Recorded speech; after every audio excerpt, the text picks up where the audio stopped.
A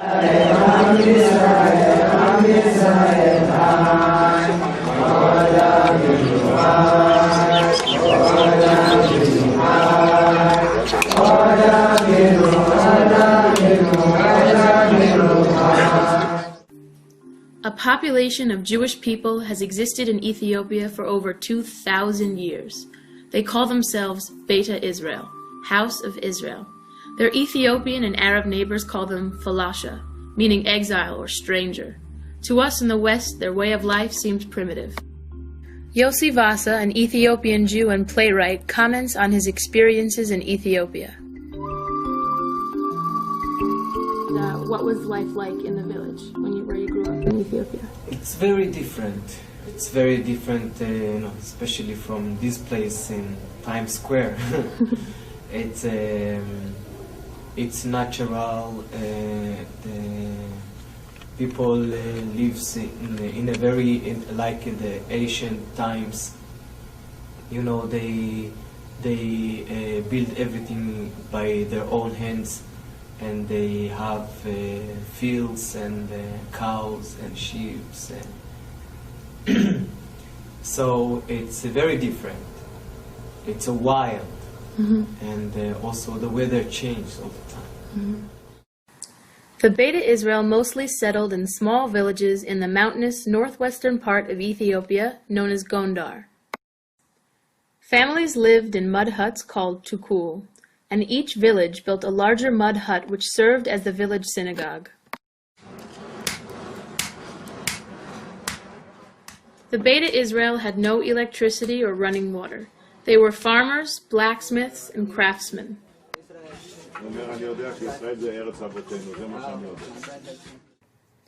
For thousands of years, the Beta Israel were cut off from other Jews and the rest of the outside world.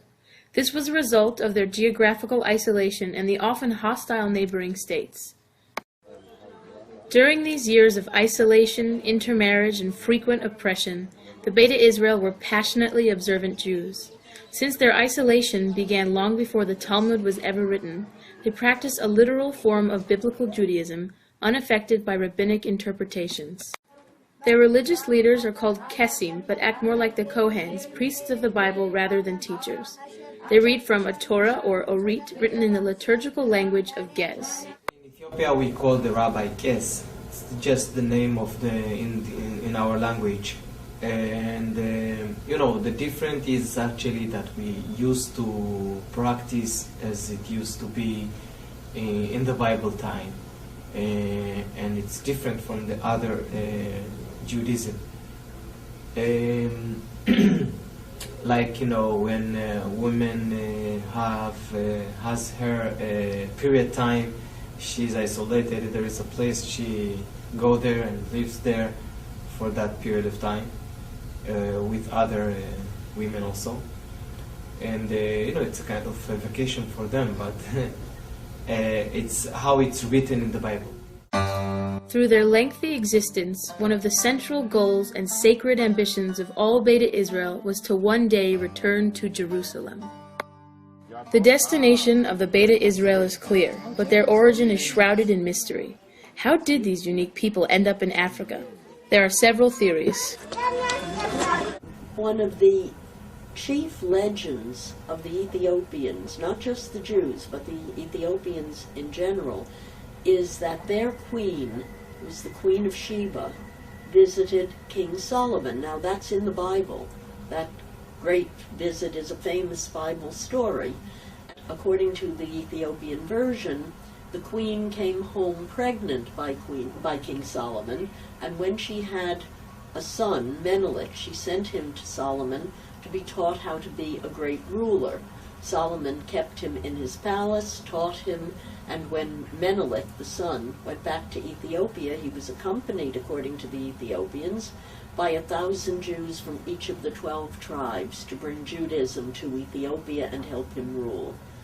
And so King Solomon's a very important figure in Ethiopian religious, cultural, and historic life. When Solomon died around 3,000 years ago, the Israelites split into two kingdoms. 10 of the 12 tribes formed a kingdom of northern Israel. leaving the tribes of Benjamin and Judah in the south. The northern kingdom was wiped out by the Assyrians who came from Mesopotamia in 722 BCE. The few survivors of the 10 lost tribes scattered. One theory is that the remnant of the lost tribe of Dan fled south through Egypt to Ethiopia. There they became the Beta Israel. A more prosaic theory is that the Beta Israel are the descendants of Jews who lived in small settlements along Israel's southern trade routes. Spices, gold, frankincense, and myrrh moved along these routes for hundreds of years between Israel and her African neighbors. For part of their long history, the Beta Israel ruled their own independent kingdom in the Simeon Mountains of Gondar. Their oral history recounts the deeds of kings and queens, many of whom bore the names of Gideon or Judith.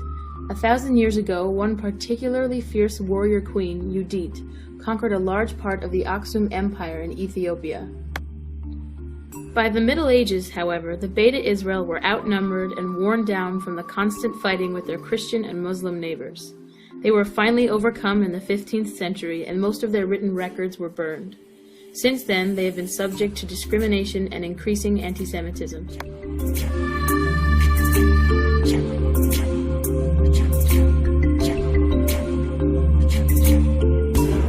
The anti-Semitism showed itself sometimes in raids on Jewish villages. The one that we visited in the Simeons eventually had been raided for slaves and for loot, although the Jews didn't have much. The Jews were believed by the Ethiopians to have magical powers. Some of the names they were called Buddha, which has nothing to do with Buddhism, and Kali represented the belief that they were in league with the devil, that they could turn themselves into hyenas at night and raid non-Jewish villages, cast spells on other people's crops or children. And in fact, during all the years I was going back and forth to Ethiopia in the 80s, there were Jews in jail on charges of having cast a spell on somebody's crop. Of course, because there were anti-Semitism in Ethiopia at that time, and it was very difficult for the Jewish people.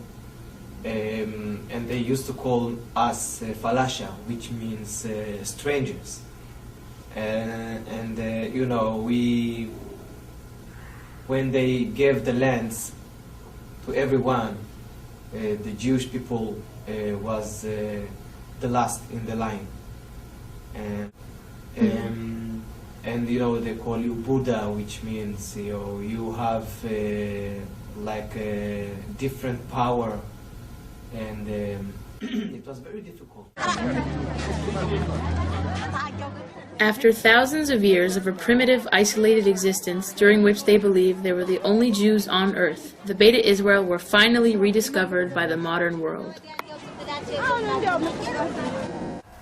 In the late 1860s, a famous French linguist named Joseph Halevi had been to Ethiopia and became an advocate for that community. And his most famous student was a man named Jacques Feitlovich, who was an ethnologist. And in 1904, Feitlovich went to Ethiopia and lived among the Falasha community for 18 months. And he came back to Europe and organized pro-Falasha committees in Italy, in Germany, and the United States, and dedicated the rest of his life to the rescue of that community.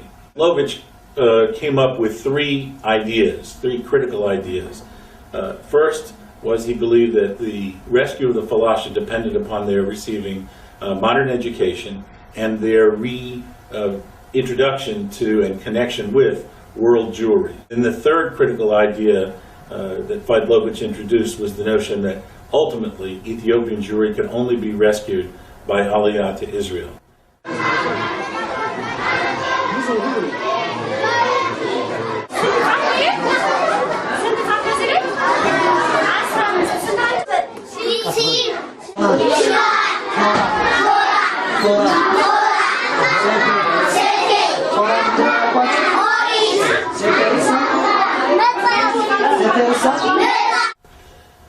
Well, the Jewish Agency and ORT, the Organization for Rehabilitation and Training, inspired by Feitlovich, established schools and training institutes for the Beta Israel in Ethiopia.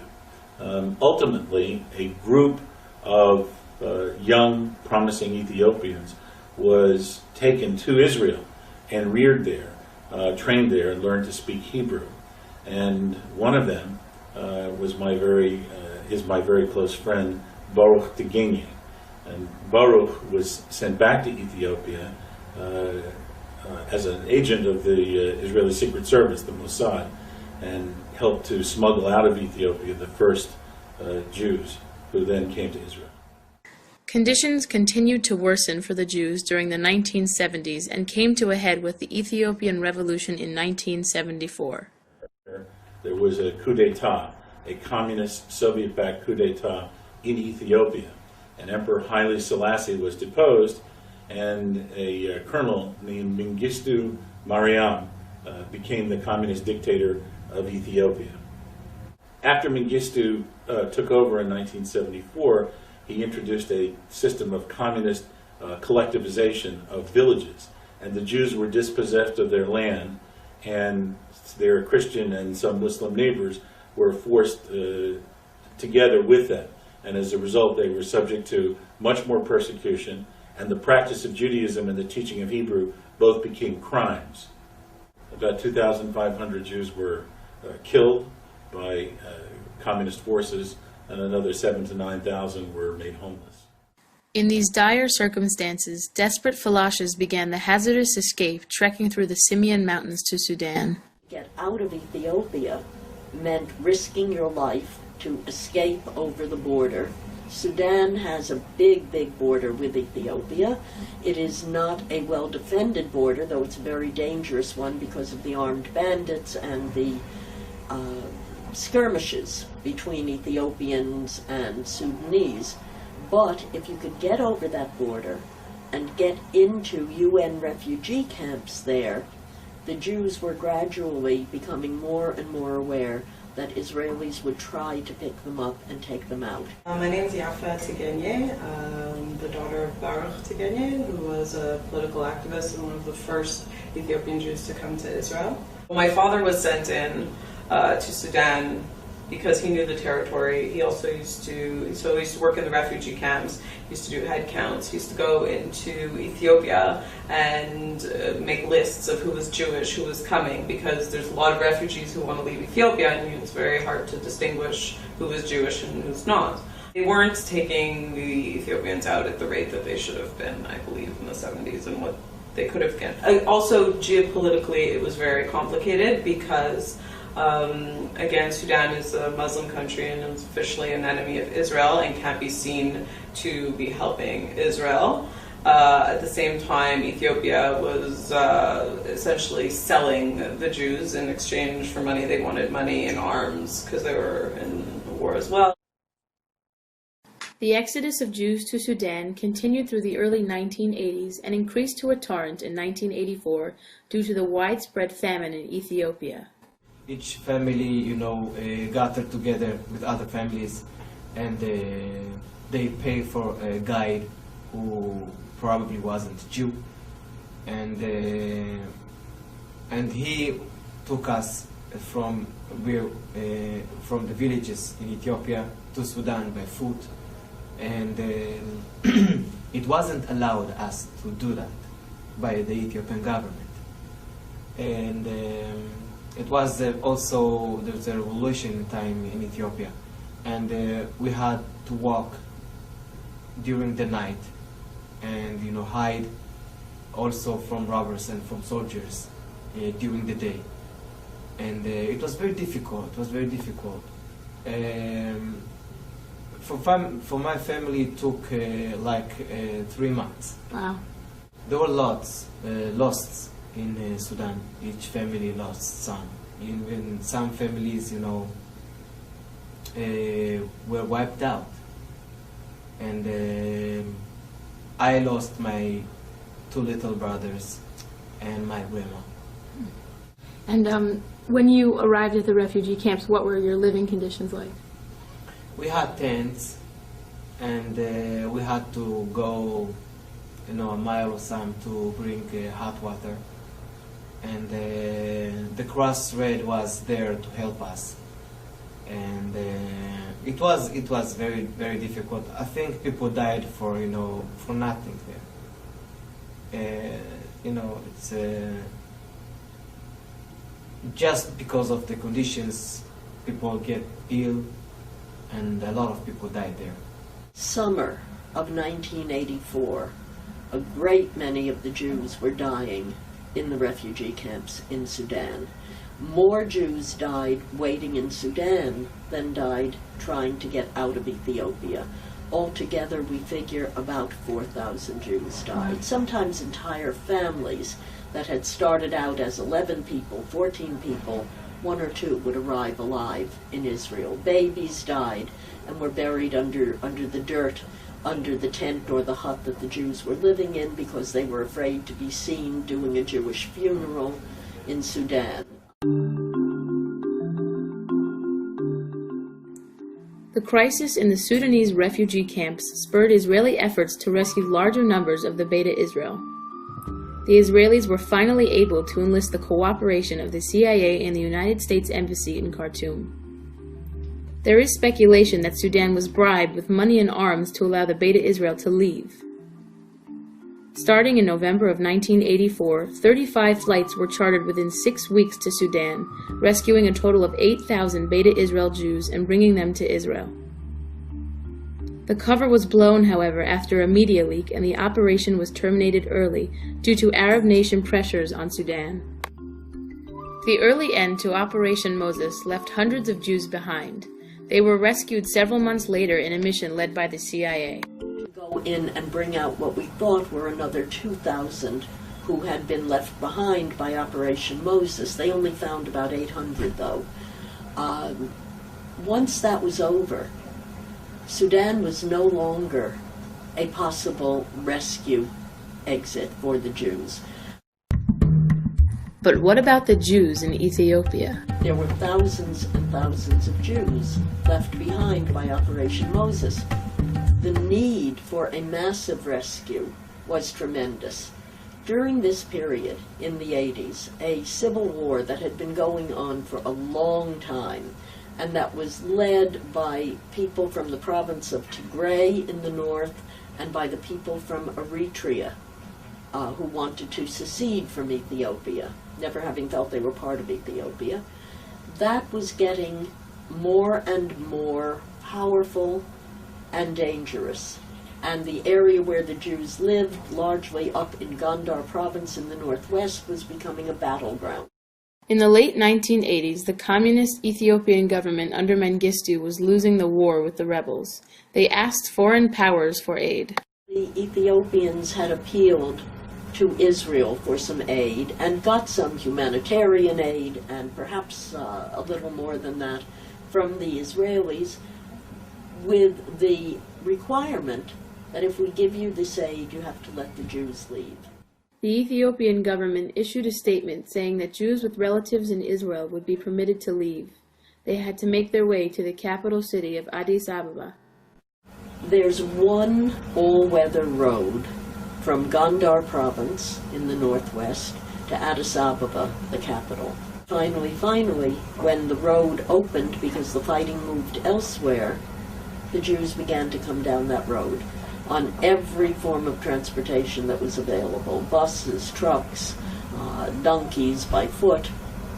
They came down, and 22,000 of them arrived in Addis Ababa. Was an exodus of exhausted, sick, emaciated, dehydrated people without a penny to their name, nowhere to go.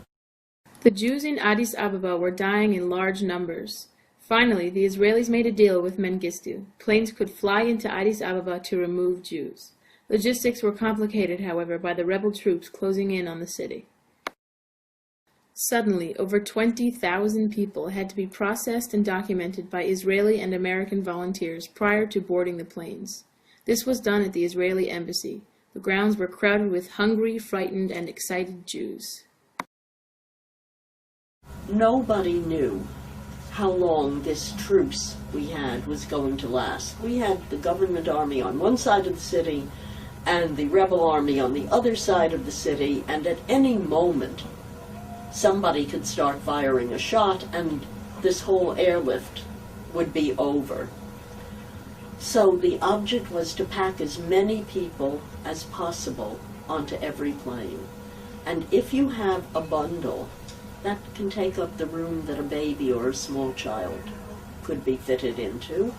So we had to take everything away from them. And I remember saying to them, to the women, if you have another dress, put it on over the one you're wearing.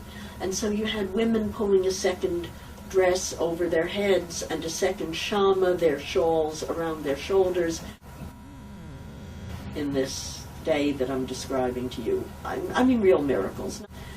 Not a single person who came sick died. Everybody made it. When the planes started leaving, there were babies born on them. The Israelis had had a doctor on every one of these planes, and every woman who gave birth on the plane survived, every baby survived. Incredibly, no plane crashed. Addis Abeba's airport had one runway suitable for international jet traffic, and we had 40-odd flights coming in and leaving. And when they came in, they landed, they didn't turn off their motors, they opened their doors, and the people were loaded onto them, packed into them, and they took off immediately, and after they discharged their loads in Israel, they turned around and came back again. So you had planes landing, you had planes leaving on this tiny airport constantly for 36 hours. Amazing. Amazing. Every flight managed. The miracle of Operation Solomon took place for 36 straight hours on May 24th and 25th of 1991. 14,324 Ethiopian Jews were airlifted from Addis Ababa to a new home in Israel. The moment the planes landed, the entire country was in a state of rejoicing.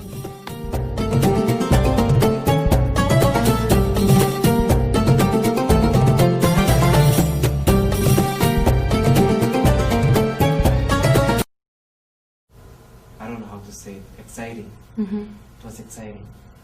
People cried all the time. Those who waited for us and we, together we cried. And we just met now, you know.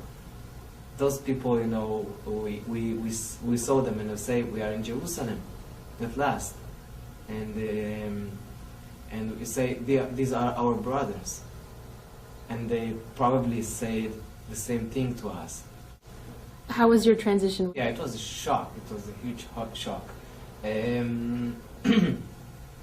For me as a kid, it was, you know, to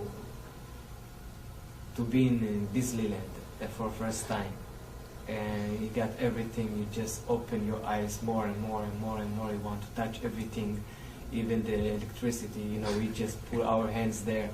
And we started, you know, we reborn. And because it was the first time we were going to school, we were very motivated to learn. We wanted to study. And so we put ourselves very much there. We started learning Hebrew. And then, you know, it took time to realize that the reality is much more complicated. When we come to the absorption into Israel, let's say there are many, many challenges, many problems, as there are in any immigrant experience. For one thing, Ethiopia is not a child-centered society. It can't be. In rural farming life, the people who keep the whole family alive are the adults. The people most respected are the elders. They come to Israel. Israel is a child-centered society. And In any immigrant world where people change languages, the children pick up the language very quickly, the adults do not. So the child becomes the translator for the family. And from being the translator, it becomes the interpreter and the mentor of the family. This turns a traditional Ethiopian family totally upside down.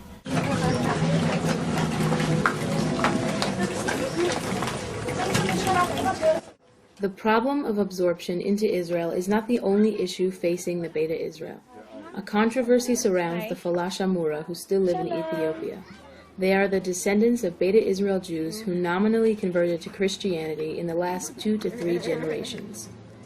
Usually it was a desperate attempt to gain land or employment otherwise not open to Jews.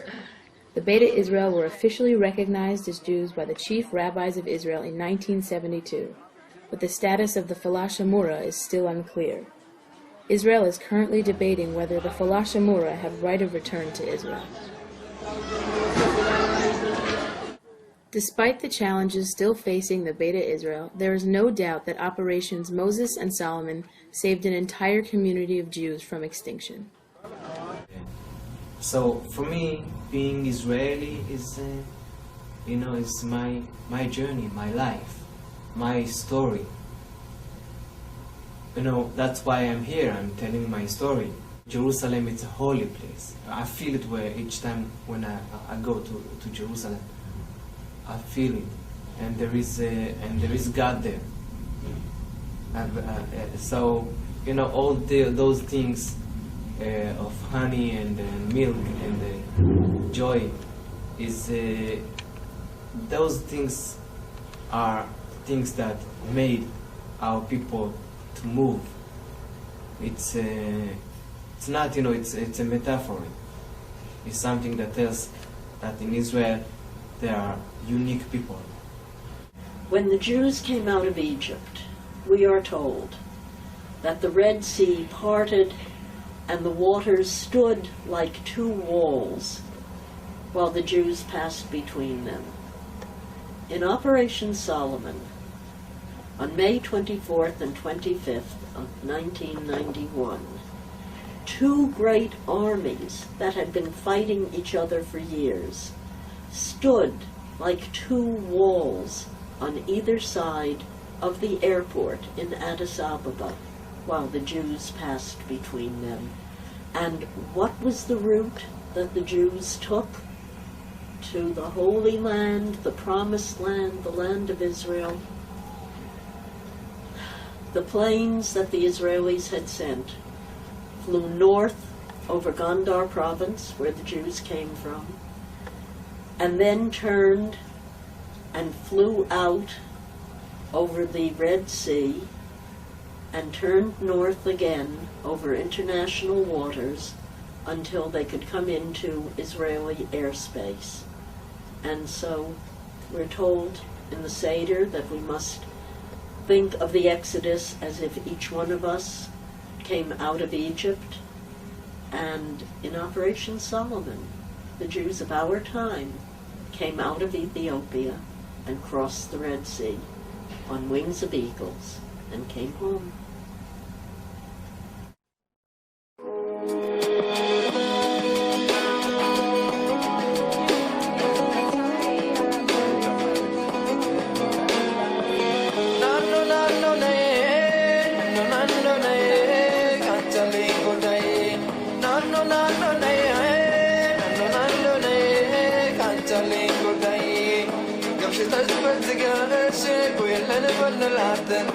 شبالنا قرلجة يمتامر صوناتن صاملجن يملجن تقابو يلونال يتسكلون من يورد لنا نانو نانو نيه نانو نانو نيه كانتالين قداي نانو نانو نيه نانو نانو نيه كانتالين قداي خوي يلاي بشوفك يخسو شوفه بعيني לא גמור, לא עושה במגע בידייך שיבוא ויעיר למשמע כל צחוקי ננו ננו ננו ננו ננו קנצלי גודאי